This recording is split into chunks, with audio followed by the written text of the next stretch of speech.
baru bedino suku jadi tak ngerti sih nasabo dina lah sampai milih kemah tak ngerti orang kalau ngocap gila ngocap nuker orang bedino suku aja bulan berang orang apa tanya nyaman tampere saya tuker lah Bola kan? yang kok orang kudu ngerti Iya tarik sini kok kasar bocil.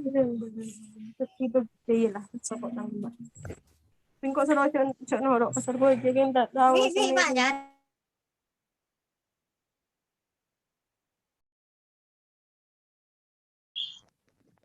Oke, kita lanjut lagi ya. Jadi udah nyampe proses isotermik. Selanjutnya di sini ada proses isohorik. Isohorik atau disebut juga dengan isovolume. Isovolume artinya volumenya selalu konstan, V-nya sama, V1 dengan V2 bernilai sama. Kalau V1, V2-nya bernilai sama, bisa langsung kita coret pakai rumus persamaan gas ideal yang tadi, P dikali V per T. Kalau dia ada dua keadaan, berarti P1 dikali V1 per T1 sama dengan P2 dikali V2 per T2. V1 dan V2-nya bisa kita langsung coret, menjadi habis. Jadi rumus yang tersisa ada P1 per T1 sama dengan P2 per T2. Ini adalah hukum Gay-Lussac. Kalau yang tadi hukum Boyle, proses isotermal itu adalah hukum Boyle, sedangkan proses isohorik adalah hukum Gay-Lussac. Yang ketiga ada proses isobarik. Bar itu adalah merupakan satuan dari tekanan. Maka di proses isobarik berlaku tekanan selalu konstan, P1 sama dengan P2. Sehingga rumus yang ada yaitu V1 per T1 sama dengan V2 per T2 dan berlaku hukum Charles atau hukum gabungan dari Boyle-Gay-Lussac. Nah, yang keempat itu ada proses adiabatik. Di sini nggak ada. Kalau di proses adiabatik itu, semua keadaannya sama.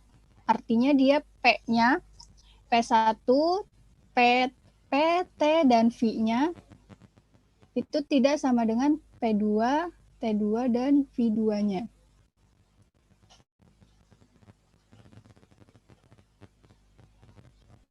Selanjutnya ada energi kinetik gas. Jadi nggak cuma benda yang linear atau yang berotasi aja yang mempunyai energi kinetik. Jadi energi kinetik itu kan ada energi translasi dan energi rotasi.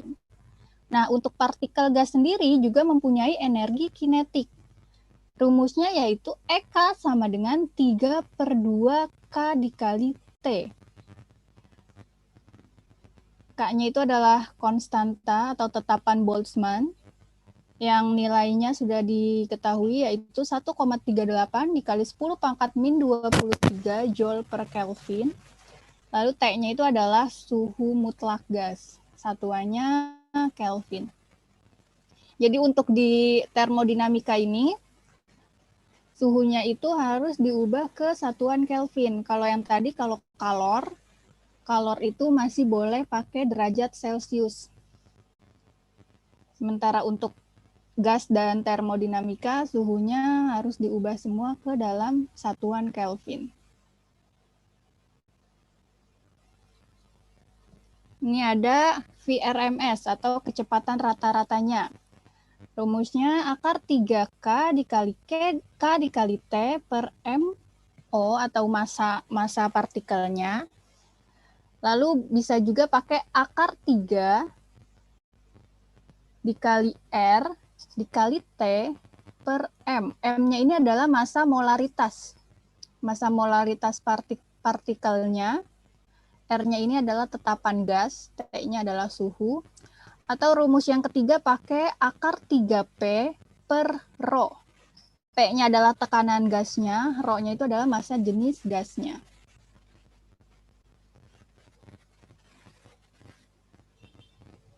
Oh, ini udah ada. Oh, ini lebih lengkap. Proses isobarik, P-nya konstan. rumus yang berlaku ada delta U sama dengan U2 dikurang U1, W sama dengan P dikali delta V, Q sama dengan delta U ditambah W. Q, delta U, dan W ini satuannya sama semua yaitu Joule.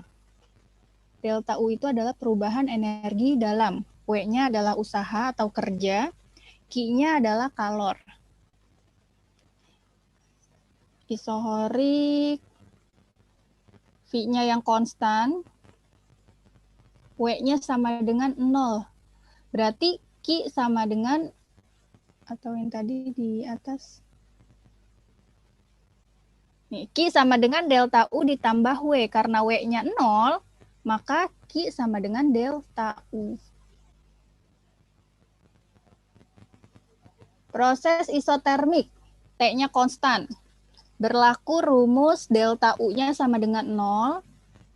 Karena dia isotermik itu suhunya konstan dan suhu berbanding dengan perubahan energi dalam. Kalau delta T-nya sama dengan 0, T2 dikurang T1-nya sama dengan 0, maka delta U-nya juga sama dengan 0. Rumus W-nya sama dengan N dikali R dikali T dikali ln V2 per V1. Hukum termodinamika satunya berlaku Q sama dengan W karena delta U-nya sama dengan 0. Q sama dengan delta U ditambah W. Delta U-nya sama dengan 0, berarti Q-nya sama dengan W. Untuk proses adiabatik pakai tetapan Laplace. Di adiabatik berlaku Q sama dengan 0. Kalau Q sama dengan 0 berarti usaha sama dengan negatif delta U. Atau delta U sama dengan negatif W. Ini rumusnya P1 dikali V1 pangkat Laplace sama dengan P2 dikali V2 pangkat Laplace. Oke. Ini rumus-rumus dari tetapan Laplace-nya.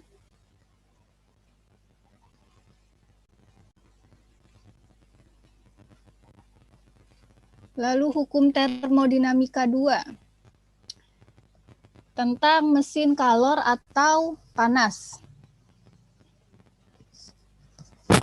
Yaitu mesin yang mengubah kalor dari suatu sumber kalor atau reservoir panas. Reservoir panas itu adalah sumber kalor menjadi usaha dan sebagian lainnya dibuang ke lingkungan reservoir dingin. Contoh dari mesin kalor itu mesin bermotor. Sumber kalornya adalah bensin. Bensin lalu diproses di dalam mesinnya sehingga di sini menyebabkan dua keluaran. Keluaran yang pertama itu adalah usaha yang menyebabkan motor atau kendaraan motor tersebut bisa bergerak.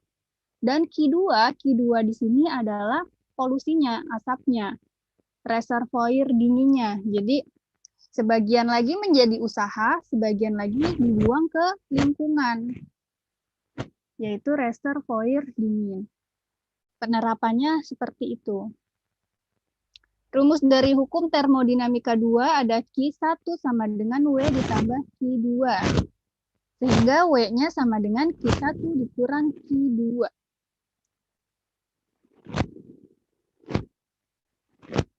Ini ada efisiensi mesin panas. Efisiensi mesin panas atau N, di sini N, itu nilainya kurang dari 100%. Atau di soal-soal sering disebut sebagai efisiensi kalor real, kalor nyata. Rumusnya N sama dengan W per Q1 dikali 100%. W-nya ini bisa kita ubah menjadi Q1 dikurang Q2. Q1 dikurang Q2 per Q1 dikali 100%. Atau sama dengan 1 dikurang Q2 per Q1 dikali 100%. Di mana efisiensi mesin kalor real selalu kurang dari 100%. Lalu ada juga mesin panas Carnot. Mesin panas yang efisiensinya mendekati 100% atau mesin ideal.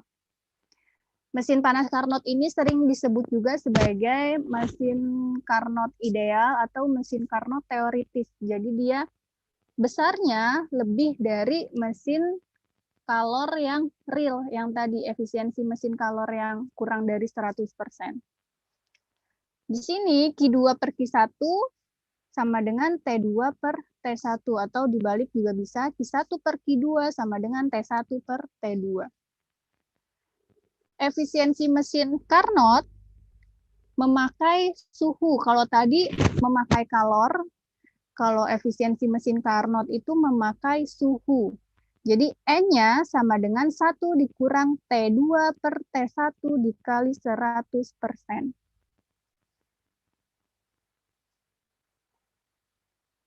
Ini ada mesin pendingin.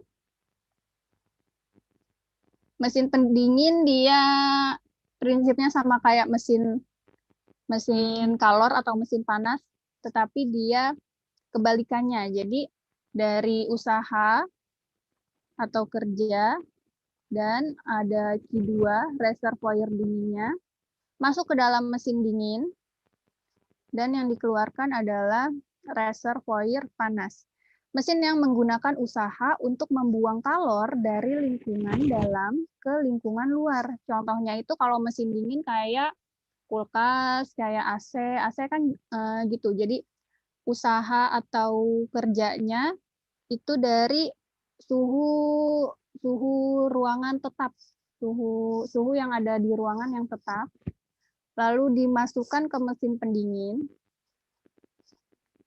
sehingga yang dikeluarkan adalah reservoir panasnya. Jadi yang dikeluarkan reservoir panas sehingga ruangan tersebut menjadi lebih dingin dari suhu awalnya. Itu untuk prinsip kerja mesin dingin atau pendingin.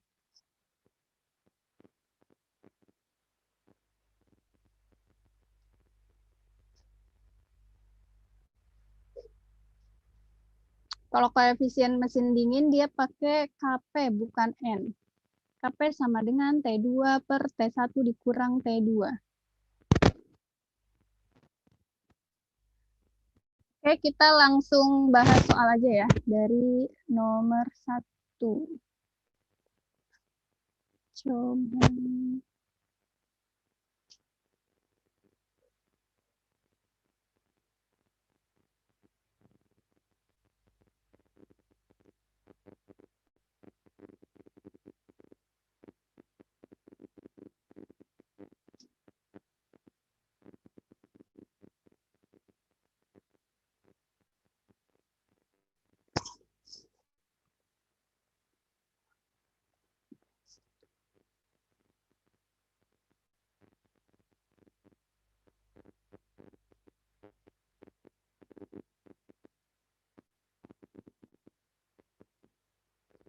Coba dibaca soalnya. Anissa Solihah dari kelompok 2. Ada? Ada, Kak. Coba dibaca. Anissa dari mana? Coba perkenalan dulu deh. Asal sama nama lengkapnya. Oke. Namanya Anissa Solihah dari Man Kota Batu di Malang, Kak. Oh, Malang. Iya. Langsung Nomor 1, termodinamika mesin Carnot. Sebuah mesin kalor real menyerap kalor 1250 Joule dari reservoir yang temperaturnya T1 sama dengan 327 derajat Celcius dalam satu siklusnya. Dalam setiap siklusnya, kalor sebesar 700 Joule dilepaskan ke reservoir dengan temperatur T2 sama dengan 27 derajat Celcius. Nilai efisiensi mesin yang tersebut dibandingkan dengan nilai efisiensi mesin Carnot yang bekerja pada reservoir yang sama adalah. Oke, di sini kita bahas tentang mesin Carnot. Jadi yang ditanya adalah perbandingan nilai efisiensi mesin Carnotnya, perbandingan nilai efisiensi mesin kalorilnya. Di sini ada sebuah mesin kaloril dan nilai efisiensi mesin Carnotnya. Seperti yang tadi udah saya bilang, kalau mesin kaloril itu nilainya lebih kecil dari nilai efisiensi mesin Carnot. Karena kalau mesin kaloril itu dia kurang dari 100% efisiensinya, sedangkan nilai efisiensi mesin Carnot itu hampir mendekati 100%. Di sini ada menyerap kalor. Kalor yang diserap. Kalor yang diserap adalah Q1. Jadi Q1 harus lebih besar dari Q2. Di sini yang lebih besar adalah 1250. Artinya Q1-nya adalah 1250 Joule. Lalu temperaturnya T1-nya 327 derajat Celcius. Di mana kalau dalam termodinamika itu suhunya harus diubah ke satuan Kelvin. Berarti T1-nya berapa? Dari Celcius ke Kelvin? 600 ditambah 273. Jadi 327 ditambah 273 sama dengan 600 Kelvin. T1-nya 600 Kelvin, lalu kalor sebesar 700 Joule. Berarti ini adalah Q2-nya. Q2-nya 700 Joule. T2-nya sama dengan 27 derajat Celcius ditambah 273 sama dengan 300 Kelvin. Sekarang kita cari nilai efisiensi masing-masing. Di sini pembahasannya, ilustrasinya seperti ini, reservoir suhu tinggi atau sumber kalornya, T1, T1 juga harus lebih besar dari T2. Jadi T1 lebih besar dari T2, Q1 juga harus lebih besar dari Q2. Dia masuk ke dalam mesin Carnot, lalu keluarannya ada dua, ada usaha dan ada reservoir suhu rendahnya atau pembuangannya. Sini efisiensi mesin kalor. Rumus-rumusnya tadi, kalau mesin kaloril sendiri rumusnya pakai yang usaha atau pakai yang kalor. Jadi W per Q, W-nya adalah usaha, Q-nya itu adalah kalor yang diserap. Q2 kalor yang dilepas. Sedangkan efisiensi mesin Carnot atau mesin ideal itu pakai suhu T2 dan T1. Sekarang coba cari efisiensi mesin kalor sama efisiensi mesin Carnotnya.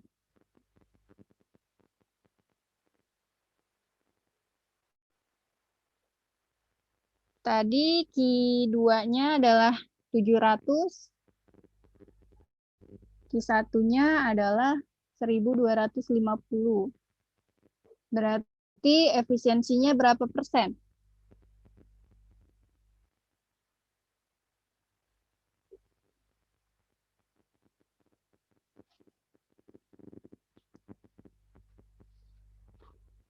Ada yang udah dapat? 1 dikurang Q2 per Q1 dikali 100%. Karena Q1-nya adalah 1250, berarti 1250 dikurang 700 per 1250 dikali 100%. Hasilnya berapa? 44%. Betul, 44% untuk yang efisiensi mesin kalor real. Sekarang yang efisiensi mesin Carnot idealnya, yang pakai temperatur atau suhu. 50%. 50%. Lalu dibandingkan. Jadi 44% banding 50%. Persen sama persennya hilang habis. Jadi 44 dibagi 50. 0,88. Oke, 0,88. Ini pembahasannya.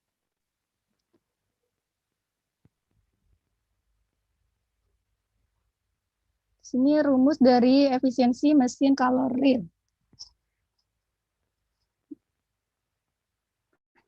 Lalu ada efisiensi mesin Carnot yang ideal.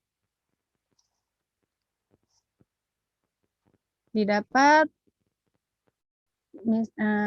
kita misalkan N1-nya adalah kaloril dan N2-nya adalah Carnot ideal. N1-nya 44% dan N2-nya 50% dibandingkan. Sama dengan 0,88. Efisiensinya adalah 0,88 perbandingannya. Selanjutnya coba dibaca soalnya. Faisal dari kelompok 6 ada.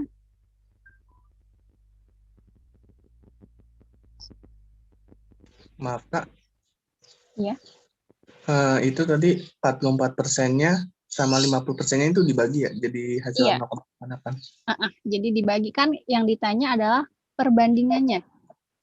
Tadi coba kita lihat pertanyaannya nomor 1 itu adalah, nah, nilai efisiensi mesin tersebut itu artinya mesin Carnot-nya dibandingkan dengan nilai efisiensi mesin Carnot-nya. Jadi yang mesin Carnot efisiensinya dibanding dengan nilai efisiensi mesin Carnot-nya. Kalau pertanyaannya dibalik, nilai efisiensi mesin Carnot dibandingkan dengan nilai efisiensi Carnot berarti dibalik. 50% per 44%. Lihat dari pertanyaannya yang ditanyakan. Oke, terima kasih. Ya. Lanjut coba siapa ya?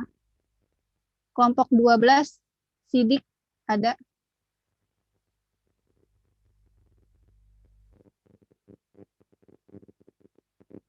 Nggak ada. Atau kelompok 13 Raja.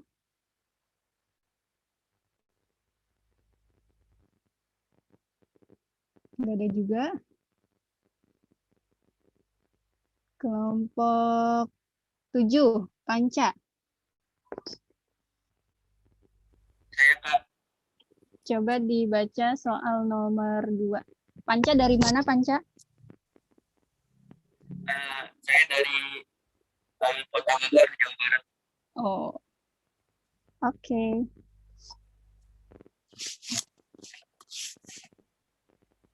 Kalau 400 kJ diserap oleh es dengan massa 2 kg dengan suhu minus 10 derajat Celcius. Jika kalor jenis es 2000 Joule per kilogram derajat Celcius dan kalor lebur es 340 kJ per kilogram, maka setelah terjadi keseimbangan termal, pernyataan yang benar tentang peristiwa serapan kalor tersebut adalah. Yang ditanya pernyataan yang benar tentang peristiwa serapan kalor. Jadi kalor yang diserap yaitu 400 kJ, massanya 2 kg. Ini berarti massa esnya adalah 2 kg. Suhu awal adalah minus 10 derajat Celcius. Jika kalor jenis es 2000 dan kalor lebur es 340, maka setelah terjadi kesetimbangan termal. Kesetimbangan termal artinya suhu akhirnya itu sama dengan 0 derajat. Jadi yang awalnya minus 10 derajat menjadi 0 derajat. Oke. Sini pembahasannya ada dari rumus-rumus kalor. Q sama dengan M dikali C kali delta T. Itu saat terjadinya perubahan suhu dari minus 10 ke 0.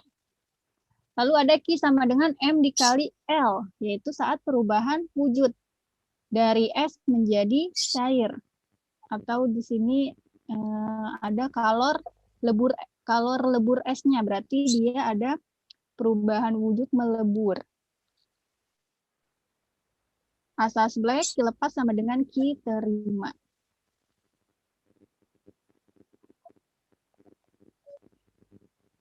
Oke, yang diketahui ada Q terimanya atau Q yang dilepas itu 400 kJ.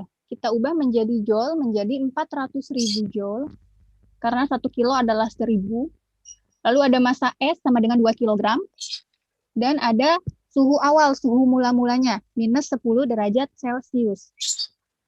Ada kalor jenis esnya, CS-nya adalah 2000 dan kalor lebur esnya 340.000 Joule per kilogram.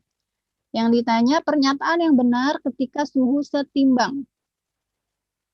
Jadi kita cari dulu kalor yang tersisa. Ini grafiknya seperti ini, ada Q1. Q1-nya itu adalah saat dia terjadi perubahan suhu dari negatif 10 ke 0 derajat Celcius. Lalu ada Q2. Q2 itu adalah saat proses melebur. M dikali kalor lebur. Tidak ada perubahan suhu, yang ada hanya perubahan wujud dari es menjadi air. Di sini, Q sama dengan Q terima dikurang kalor es. Q di sini adalah Q sisanya. Jadi kalau dia menerima kalornya 400 kilojoule, cari sisanya. Qs-nya itu adalah massa es dikali kalor jenis es dikali delta T. Delta T suhu akhir dikurang suhu awal, perubahan suhu. Suhu akhirnya dia adalah 0 derajat. 0 derajat dikurang min 10 sama dengan positif 10. Jadi 2 dikali 2000 dikali 10. Hasilnya 40.000. Sehingga Q-nya ini adalah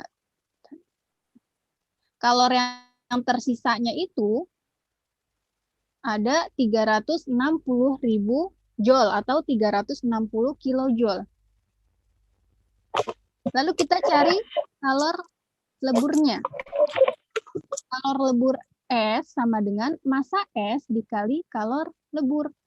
2 dikali 340.000 sama dengan 680.000 atau 680 kilojoule. 680.000 Joule. Oke. Didapat kalor sisanya 360 dan kalor leburnya adalah 680.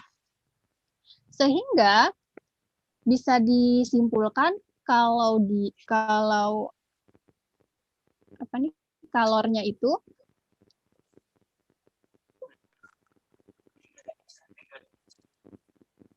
sebentar.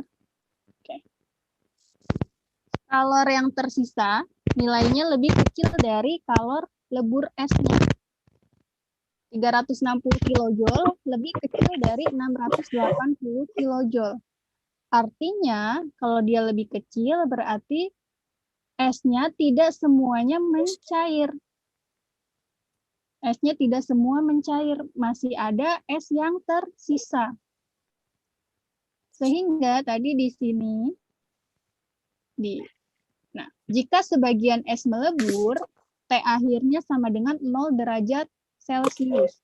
Dan massa air yang meleburnya tidak sama dengan massa es. Meleburnya tidak sama dengan massa esnya. Berarti ada massa es yang tersisa. Ada massa es yang tersisa, lalu ada massa airnya juga, M air.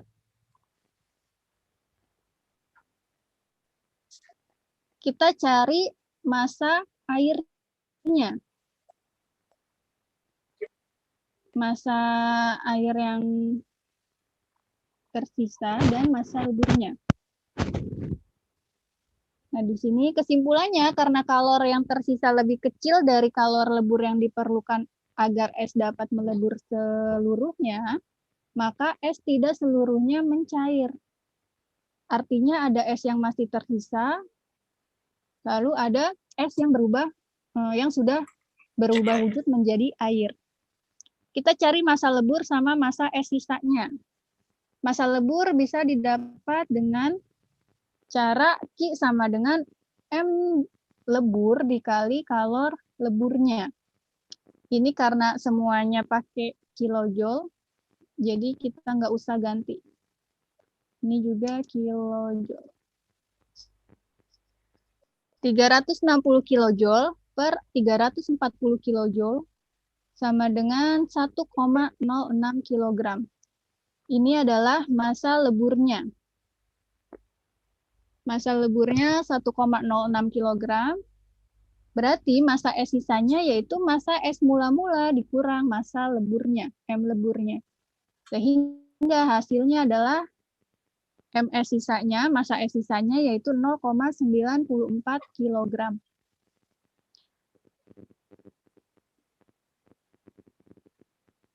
Oke.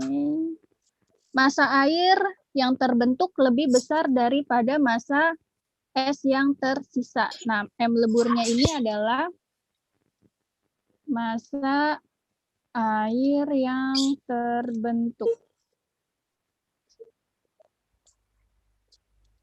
M lebur atau massa air yang terbentuk itu lebih dari massa es sisanya. 1,06 lebih dari 0,94.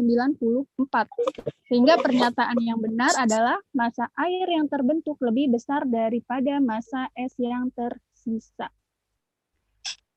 Sekarang kita coba ini satu-satu pernyataannya. Yang A, keseluruhan es mencair. Bukan, karena ada sebagian es yang mencair dan ada sebagian es yang masih berbentuk es. Di sini kenapa masih berbentuk es? Karena kalor yang diterimanya itu tidak cukup untuk mencairkan seluruh es. Jadi yang nomor A salah. Yang B, massa air yang terbentuk lebih besar daripada massa es yang tersisa. Ini benar. Yang C, massa air yang terbentuk sama dengan massa es yang tersisa. Enggak, karena massa air yang terbentuk itu adalah 1,06, sedangkan massa es yang tersisa adalah 0,94. Yang D, massa air yang terbentuk lebih kecil daripada massa es yang tersisa. Enggak. Yang E, tidak ada es yang mencair. Karena ada es yang mencair dan ada es yang masih berbentuk es. Nomor 2 tentang asas Black dan kalor. Ada yang ditanyakan?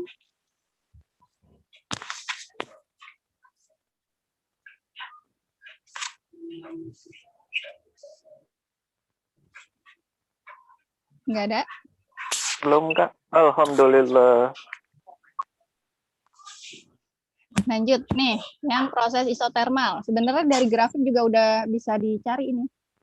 Coba dibaca soalnya.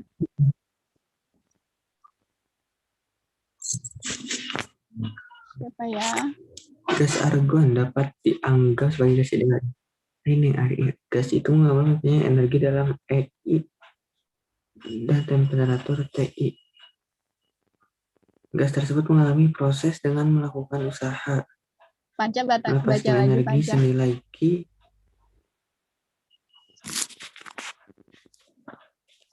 Ya udah baca lagi deh. Nomor 3. Gas argon dapat dianggap sebagai gas ideal. Gas itu mula-mula mempunyai energi dalam EI dan temperatur TI. Gas tersebut mengalami proses dengan melakukan usaha W, melepaskan energi senilai Q dan keadaan akhir energi dalam EF serta temperatur TF. Besarnya perubahan energi tersebut digambarkan seperti gambar di atas. Apa simpulan proses tersebut? Apa simpulannya? Jadi ini ada proses termodinamika, tadi ada 4. Ada isobarik, isohorik, isotermal, dan proses adiabatik. Kalau dia, nah sebentar. Nah ini di grafiknya itu, EI, energi dalam awal, mula-mula, nilainya sama dengan energi dalam akhir, EF. Sedangkan W, di sini W-nya berkebalikan nilainya dengan Q. Jadi W-nya sama dengan 2 satuan energi, dan Q adalah min 2 satuan energi. Lalu E1-nya adalah EI-nya adalah 3 satuan energi, dan EF-nya adalah 3 satuan energi. Kalau kayak gini perubahan energi dalamnya berapa? Perubahan energi dalam itu E akhir dikurang E awal. Energi dalam akhir dikurang energi dalam awal. Berarti delta U-nya sama dengan berapa? 0. 0. 3 dikurang 3 sama dengan 0. Sekarang cari yang delta U-nya sama dengan 0 itu proses apa? Isotermal. Isotermal. Nah, di sini ada ininya. Isotermal atau isotermik itu delta U-nya sama dengan 0, Q-nya sama dengan W, berarti besar kalornya dia sama dengan W. Kalau isohorik, Q-nya sama dengan delta U, W-nya sama dengan 0. Kalau dia proses isobarik di sini Q, W, dan delta U-nya sama semua. Jumlah dari W ditambah delta U sama dengan Q. Sementara kalau adiabatik, W sama dengan min delta U. Jadi nomor 3 adalah gas mengalami proses isotermal dengan suhu akhir sama dengan suhu awal. TF sama dengan TI. Delta U itu selalu sebanding dengan suhu. Jadi delta U sebanding dengan perubahan suhu delta T. Kalau delta U-nya 0, berarti delta T-nya sama dengan 0. Kalau delta T sama dengan 0, berarti T awal sama dengan T akhir.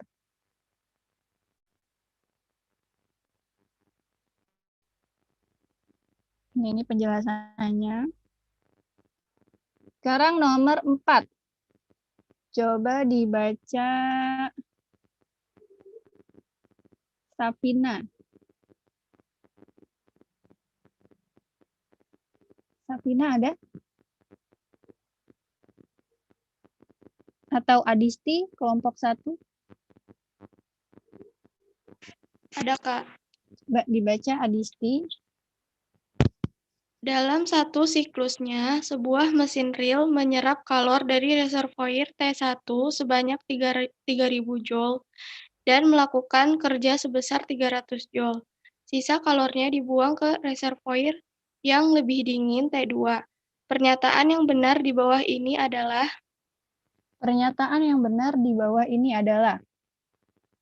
di sini pernyataannya yang awal itu T1 dikurang T2 per T1. Ini adalah rumus dari efisiensi mesin Carnot ideal. Sekarang kita tentuin tandanya karena nilainya sama semua. Nilainya sama semua 1/10, tandanya yang berbeda. Sekarang kita tentuin tandanya. Tadi mesin Carnot ideal itu selalu lebih besar dari mesin kalor real atau mesin panas yang real. Jadi tandanya harus lebih dari. Lebih dari ada di option yang C. Berarti nomor 4 adalah yang C. Seperti itu. Nah, pembahasannya di sini ada mesin kalor real yang dimaksud tidak sama dengan mesin Carnot, berbeda, efisiensinya berbeda. Mesin Carnot merupakan mesin kalor ideal dan hanya ada secara teoritis. Sebaliknya, mesin kalor yang dimaksud pada soal ini adalah mesin kalor real atau mesin kalor nyata, bukan mesin kalor ideal. Nah, ini rumus dari mesin kalor real. Efisiensi sama dengan usaha dibagi kalor yang diserap, W per QH. Sedangkan rumus dari efisiensi mesin Carnot ideal itu pakai suhu. Ingat kalau mesin Carnot itu pakai suhu, kalau mesin kalor real itu pakai kalor Q-nya, yang dipakai Q1, Q2, atau yang dipakai ada W, usaha. Sedangkan kalau mesin Carnot ideal itu yang dipakai adalah temperaturnya. Efisiensi maksimum terjadi pada sebuah mesin yang menggunakan temperatur tertentu dan diberikan oleh efisiensi mesin Carnot. Maka dapat disimpulkan efisiensi Carnot ideal itu lebih dari efisiensi mesin kalor real. Tandanya adalah lebih dari.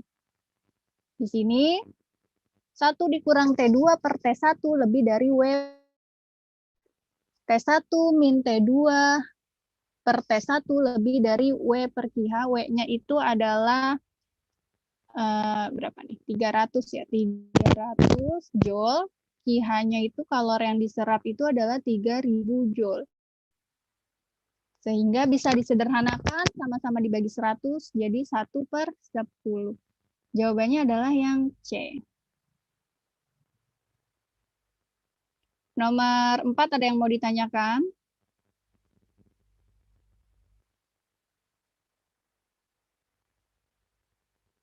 Nggak ada?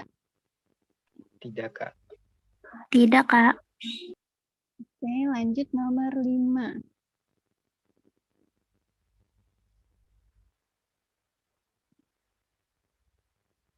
Masih tentang termodinamika isobarik. Coba dibaca suaranya siapa ya? Relisa. Kelompok 10 ada? Kak, Coba dibaca. proses termodinamika isobarik. Pada proses isobarik, N mol gas ideal mengalami perubahan energi dalam sebesar 200 nR. Joule dengan R sama dengan 8,31 adalah nominal konstanta umum gas ideal dan perubahan suhu sebesar K Kelvin. Jika kalor yang diperlukan dalam proses tersebut sebesar 30 nR Joule, maka nilai K adalah. Oke. Di sini keterangannya ada proses isobarik. Isobarik berarti P-nya tekanannya selalu konstan. Artinya P1 sama dengan P2. Sedangkan yang ditanya adalah nilai K. Nilai K itu yaitu perubahan suhu delta T-nya. Berarti kita cari nilai delta T-nya. Di sini pada proses isobarik, rumus-rumus yang berlaku ada yang di sebelah kiri. Di sini isobarik, P1 sama dengan P2, P1 per T1 sama dengan P2 per T2, usaha sama dengan tekanan dikali perubahan volume, lalu atau usaha sama dengan N dikali R dikali delta T. Sini yang terakhir ada Q sama dengan W ditambah delta U. Yang diketahui ada perubahan energinya,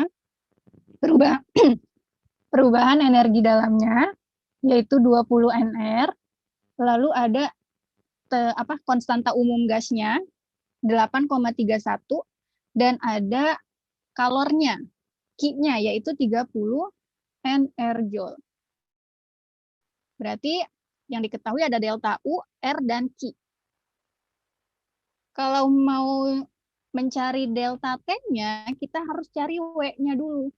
Di sini Q sama dengan W ditambah delta U. Berarti kalau mau mencari W, pindah ruas jadi Q min delta U. Q-nya adalah 30, delta U-nya 20, sehingga W-nya adalah 10 nR. Selanjutnya cari nilai delta T pakai rumus yang W sama dengan N dikali R dikali delta T. Sehingga kalau mau nyari delta T adalah K, nilai K yang di soal, yaitu W per N dikali R. W-nya adalah 10 nR per NR. NR-nya bisa langsung kita coret. NR coret, jadi delta T-nya adalah 10. Nilai K-nya adalah 10. Jawabannya yang A. Jadi lihat di soal dia prosesnya apa? Proses isobarik, isohorik, isotermik, atau adiabatik. Nomor 5 ada yang mau ditanyakan?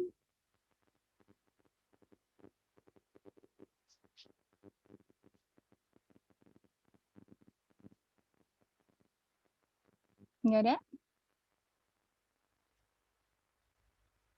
Selanjutnya nomor 6.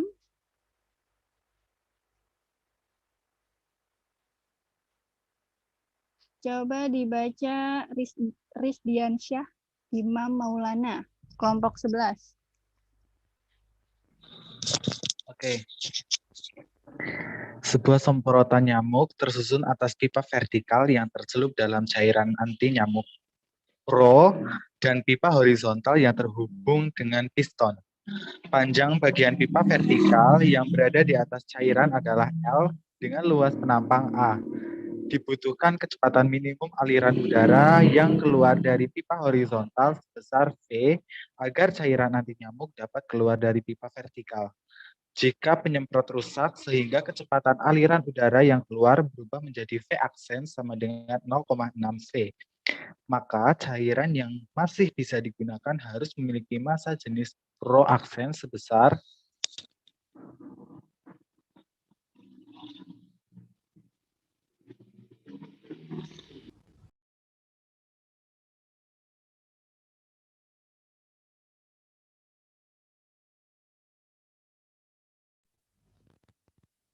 Nomor 6 yang ditanya adalah massa jenis cairan yang masih bisa digunakan. Jadi kalau ada soal semprotan nyamuk ini berarti ada 2 tabung atau 2 pipa. Ada pipa yang horizontal yang atas dan pipa yang vertikal yang bawah. Kalau ada soal semprotan nyamuk seperti ini, langsung pakai rumus ini.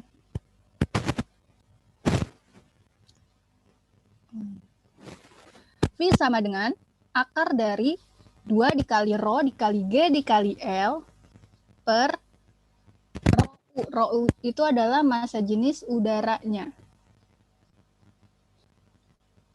Di sini yang diketahui ada awal sebelum semprotan rusak yaitu V dan massa jenis cairannya yaitu rho, dan setelah semprotan rusak menjadi V aksen sama dengan 0,6 V. Yang ditanya adalah rho aksennya, massa jenis cairan yang masih bisa digunakan pada semprotan yang rusak. Selanjutnya rumusnya itu adalah V sama dengan akar dari 2 dikali rho dikali G dikali L per rho udara, massa jenis udara. Di sini bisa kita lihat V-nya akan sebanding dengan akar dari rho. Karena kita hanya pakai V dan rho, berarti kita cari perbandingannya aja. Di sini nggak usah pakai L, nggak usah pakai G, kita pakai yang rho-nya aja. V akan sebanding dengan rho atau massa jenis cairannya. Sehingga kalau yang ditanya adalah rho aksennya, berarti kita kita bandingkan. Jadi V2-nya ini adalah V aksen, V1-nya itu adalah V. V aksen per V sama dengan akar rho aksen per akar rho. V aksennya adalah 0,6 V per V sama dengan akar dari rho aksen per akar rho. Ini bisa langsung dicoret, V dan V habis, jadi tinggal 0,6. 0,6 sama dengan akar dari rho aksen per akar rho. Akarnya mau dihilangkan. Jadi akar yang di ruas sebelah kanan ini mau dihilangkan dua-duanya. Caranya yaitu dengan mengkuadratkan ruas sebelah kiri.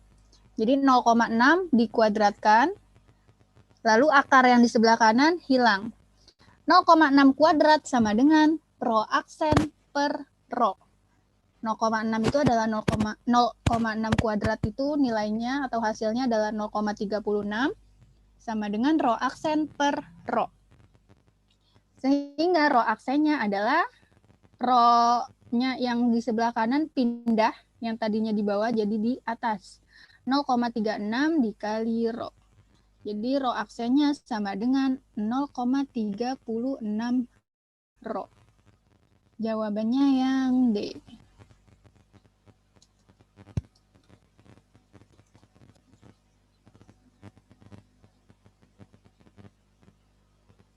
Oke.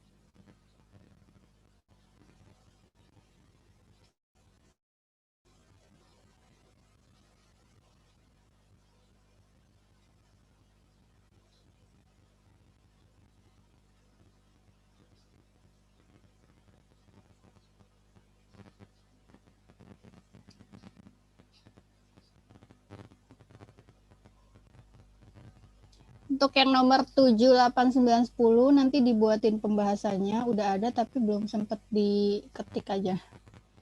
Semoga pertemuan selanjutnya kita bisa pindah, jangan pakai Microsoft Word lagi. Pakai Pentable, biar enak. Jadi sekalian jelasin, sekalian nulis. Kalau kayak ini kan ribet nih.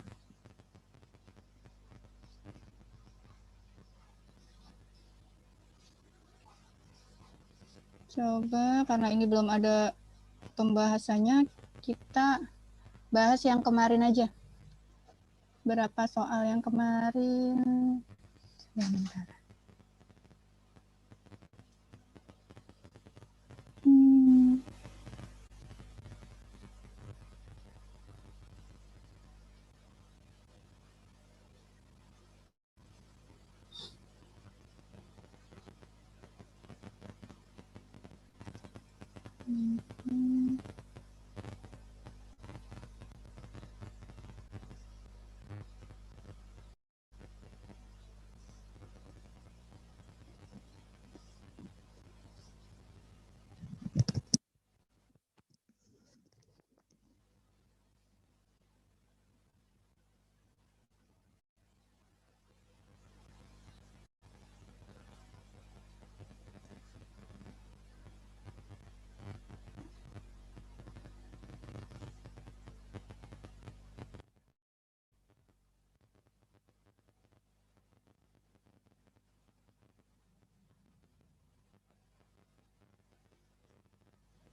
Oke, kita bahas yang ini dulu ya.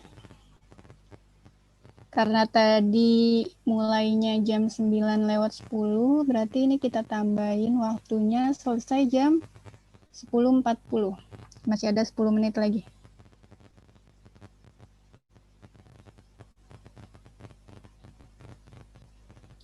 Mulai dari nomor terakhir, nomor 15.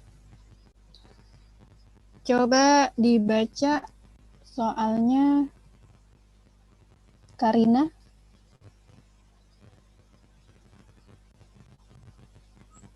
Nomor 15 ya, Kak? Iya. Posisi benda yang bergerak sebagai fungsi waktu ditunjukkan pada gambar. Pada selang waktu TA sampai TB, benda mengalami bergerak diperlambat. Kenapa bergerak diperlambat? Di sini adalah grafik X terhadap T, jarak terhadap waktu. Grafik jarak terhadap waktu dalam GLBB itu ada GLBB dipercepat dan GLBB diperlambat. Kalau dia GLBB dipercepat, dia grafiknya menanjak.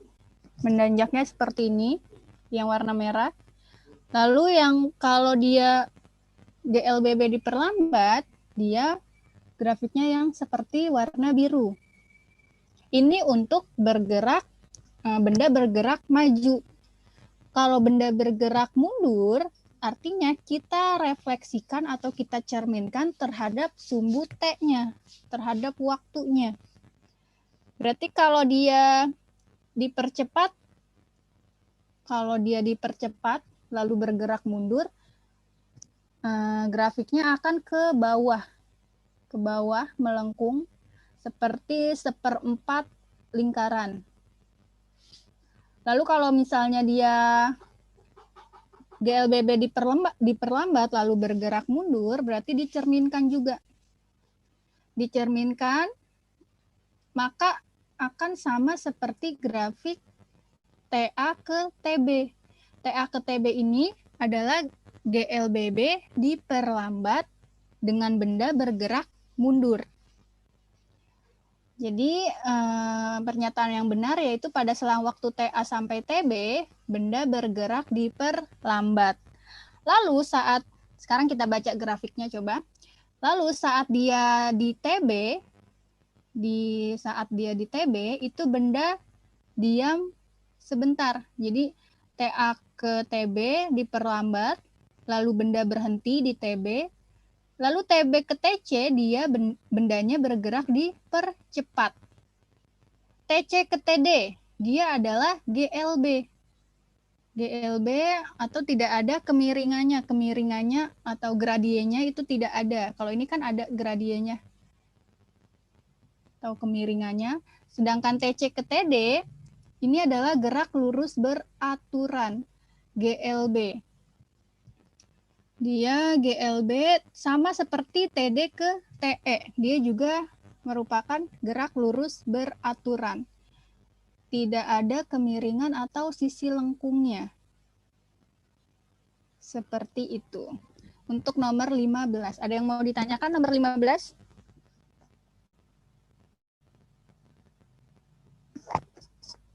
Alhamdulillah tidak. Jelas kok. Lanjut yang nomor 14 ini masih sama. Cuman dia bedanya grafiknya adalah grafik kecepatan terhadap waktu VT. Kalau yang tadi adalah XT. Jadi lihat dari grafik di soalnya, dia grafik VT atau grafik XT atau ada lagi grafik AT, percepatan terhadap waktu. Itu masing-masing grafik berbeda-beda, meskipun sama-sama GLBB dipercepat atau GLBB diperlambat. Lihat dari keterangan grafiknya. Di sini kecepatan benda yang bergerak dengan fungsi waktu ditunjukkan pada gambar benda diperlambat pada selang waktu.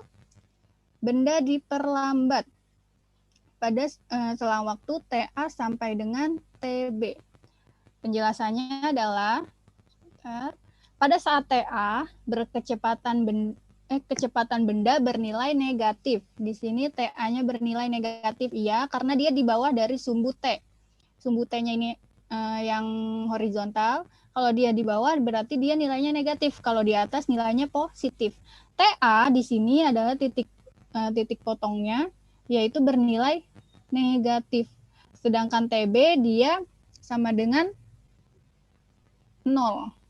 Jadi tengah-tengah ini adalah 0. TA-nya negatif, TC-nya positif, TD-nya juga positif. TE-nya juga positif. Selanjutnya bernilai negatif, sedangkan pada saat TB kecepatan benda sama dengan 0. TA negatif, TB sama dengan 0. Misalkan benda bergerak dari kecepatan negatif 5 menjadi 0. Tanda negatif hanya menunjukkan arah kecepatan, sedangkan besar kecepatannya adalah 5. Tanda negatif ini artinya benda mengalami perlambatan. Dari kecepatan 5 meter per second sampai dengan kecepatan 0 meter per second atau berhenti. Sekarang kita coba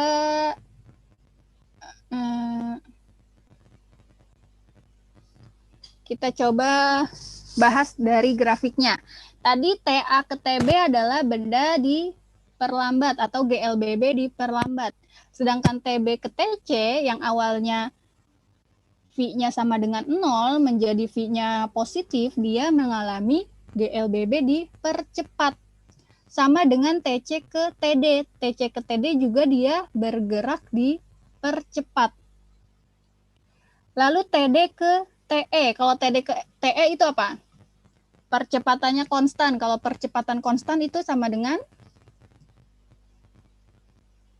GLB. GLB itu percepatannya tidak ada atau sama dengan 0, A-nya sama dengan 0, sedangkan V-nya konstan kalau GLB. Sedangkan GLBB itu terbagi menjadi 2, ada GLBB dipercepat dan GLBB diperlambat. Kalau GLBB dipercepat, A-nya bernilai positif. V-nya juga naik dari yang tadinya lebih rendah ke V1-nya itu lebih kecil dari V2. Itu GLBB dipercepat. Dan percepatannya dia konstan, A-nya yang konstan. Sedangkan kalau GLBB diperlambat, A-nya negatif, V2-nya itu lebih kecil dari V1.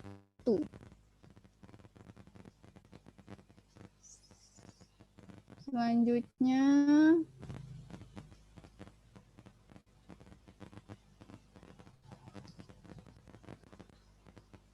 nomor 12. Sebuah bola meluncur pada bidang lengkung parabolik yang licin, seperti pada gambar. Bola tersebut bergerak dengan, kalau licin artinya dia tidak ada gaya geseknya. Gaya geseknya tidak ada, berarti koefisien geseknya juga tidak ada. Bola meluncur pada bidang yang licin, artinya tidak ada gaya gesek yang menghambat, sehingga benda mengalami GLBB. Nah, GLBB-nya ini adalah GLBB dipercepat, karena kelajuannya bertambah. V-nya semakin besar, dan dalam GLBB itu percepatan selalu konstan. Percepatannya sama dengan tetap konstan. Berarti option yang paling benar adalah kelajuan bertambah dan percepatan tetap. Ini percepatan berkurang, bukan, karena di GLBB itu percepatan selalu konstan. Jadi jawaban yang benar adalah yang E. Lagi.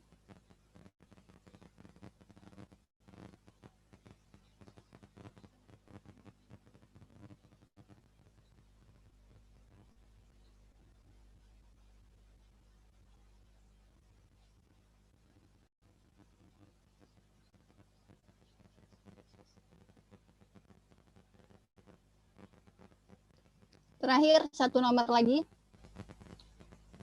tentang gaya gesek. Sebuah lemari besi dengan berat 300 Newton. Awalnya dalam keadaan diam, berarti V0-nya sama dengan 0. Ditarik oleh sebuah gaya dengan arah membentuk sudut theta di atas garis mendatar. Cos theta-nya sama dengan 3/5.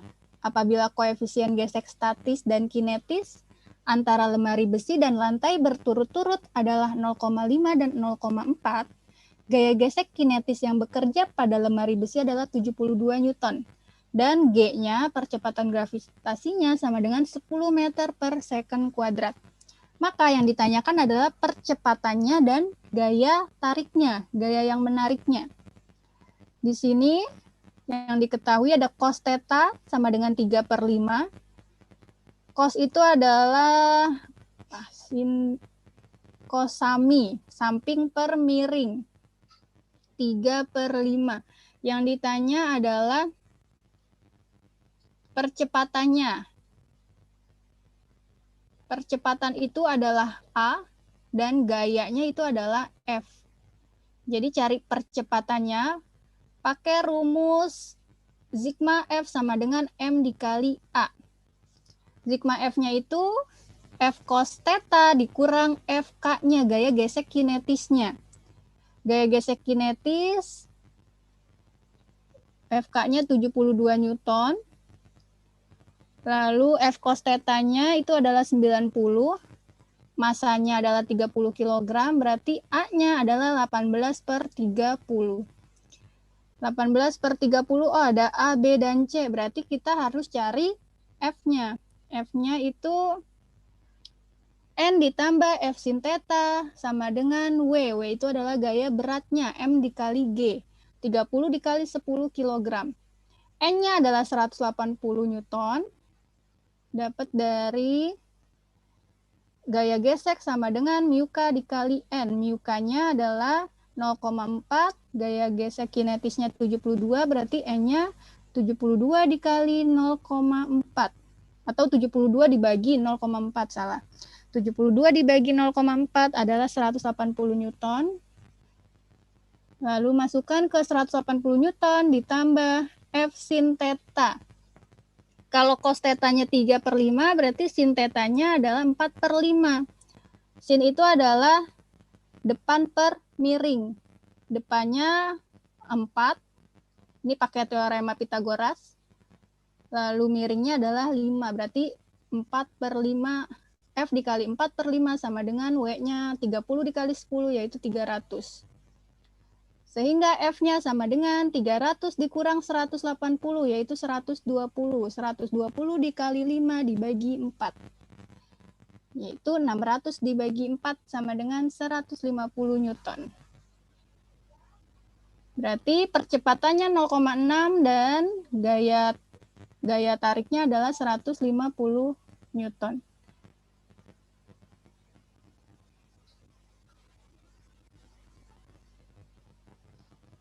Tanda negatif tadi kata Kamaya cuma arahnya doang. Iya, arahnya doang. Jadi kecepatannya 5, terus ke 0 jadi berhenti.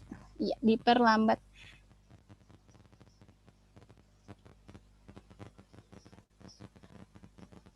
Min 5 itu kayak gerak mundur. Oh bukan, kalau min 5 itu tadinya 5 meter per second ke 0 meter per second, berarti dia mengalami perlambatan. Dari awalnya 5 ke 0. Itu dia mengalami perlambatan. Bukan geraknya mundur. Kalau geraknya mundur tadi yang satunya lagi tuh. Yang soal berapa gitu.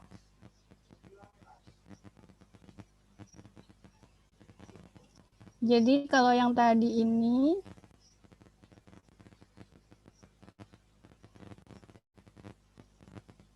yang ini.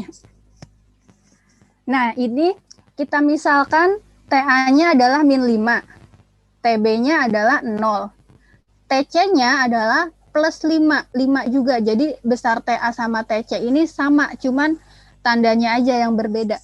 Ini artinya benda awalnya kecepatannya 5 meter per second. Ini ada mobil kecepatannya 5 meter per second. Lalu sampai ke TB, dia berhenti dulu. Berhenti, TB itu kan sama dengan 0. Kecepatannya 0 berarti dia diam. V sama dengan 0 itu sama dengan diam. Lalu bergerak lagi ke TC. TC-nya 5 meter per second juga. Berarti dari diam ke bergerak, dia mengalami percepatan. Kalau dari TA ke TB, dari bergerak ke diam, mengalami perlambatan. Jadi prinsipnya seperti itu. TA ke TB dari 5 ke 0 mengalami perlambatan. Lalu TB ke TC dari diam ke bergerak, dari 0 ke 5 dia mengalami percepatan. TC ke TD juga sama. Yang tadinya misalnya TC-nya 5, TD-nya menjadi 10. Kecepatannya naik kan dari 5 ke 10. Nah, itu juga mengalami percepatan.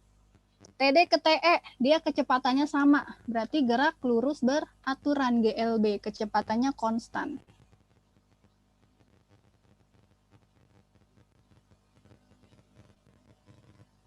Oke, ada yang mau ditanyakan lagi?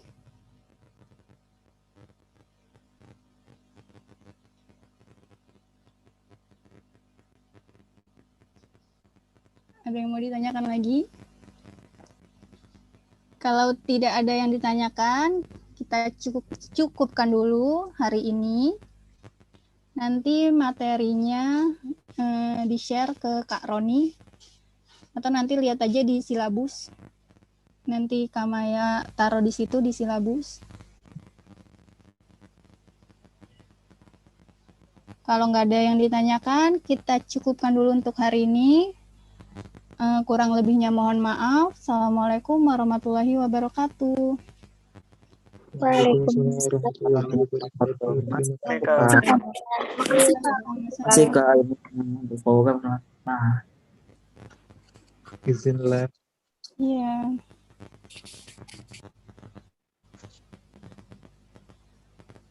Terima kasih, Kak.